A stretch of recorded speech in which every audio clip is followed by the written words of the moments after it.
शर्मा। हम सभी जितने स्टूडेंट्स यहाँ पर हैं, हम 2018 12th pass by annual students हैं। सर हमारी डिमांड्स यूनिवर्सिटी से ये थी कि हमें एडमिशन मिले, लेकिन यूनिवर्सिटी ने साफ पहले मना कर दिया कि आप लोगों को एडमिशन नहीं मिलेगा क्योंकि आपके लिए कोई ऐसा रूल नहीं है। उसके बाद जब यूनिवर्सिटी पे प्रेशर बना तो इन लोगों ने कहा ठीक है आप लोग लिंग्विस्टिक्स में एडमिशन्स ले लीजिए, मतलब हम लोग पे सब्जेक्ट्स थोपे जा रहे थे। तो उसके बाद हम लोगों ने कहा कि नहीं सर हमें जो पढ़ना है हम वही पढ़ेंगे। तो उसके बाद आज सर मैं बता दूं आपको, आज हमारा 25th डे है यहाँ पर प्रोटेस्ट का, और आज हमारा 12वां दिन चेन हंगर स्ट्राइक का है। पहले हम लोगों ने चेन हंगर स्ट्राइक की थी 6 घंटे की, उसके बाद हम लोगों ने चेन हंगर स्ट्राइक इसको बढ़ाकर 24 आवर्स का किया, उसके बाद 48 आवर्स और उसके बाद 72 आवर्स। उसके बाद सर आज हमें यूनिवर्सिटी ने टाइम दिया है कि आज शाम को 4 बजे डिसीजन आएगा, इसलिए हम लोग वेट कर रहे हैं। लेकिन अगर डिसीजन हमारे फेवर में या पॉजिटिव डिसीजन कोई नहीं आता तो हम लोग आमरण अनशन की तरफ इसको कंटिन्यू करेंगे।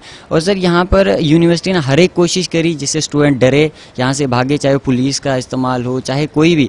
यहाँ से स्टूडेंट्स हॉस्पिटल गए, हॉस्पिटल जाने के बाद वहाँ पर एक स्टूडेंट को चेक किया। उसके बाद जब यूनिवर्सिटी की वहाँ अंजू बसीन जी जो हमारी वाइस चांसलर है यहाँ की, उनकी सेटिंग वहाँ करी उन्होंने। उसके बाद क्या हुआ, वहाँ पर किसी भी स्टूडेंट को उन्होंने चेक तक नहीं किया बिल्कुल भी सर यहाँ पर। और रात में यहाँ बारिश होती है, यहाँ पर रहना खतरे से खाली नहीं। कल रात में भी यहाँ पर पत्थर 8-10 पत्थर पीछे से बरसाए गए थे, और रात में बारिश होती है, यहाँ पर बिल्कुल खतरे से खाली मतलब रहना नहीं है। लेकिन इन लोगों को कोई भी परवाह नहीं है, बस अपने एसीदार कमरों में रहना इन लोगों को पसंद है। लेकिन स्टूडेंट्स के बारे में ये लोग बिल्कुल भी सोचना नहीं चाहते।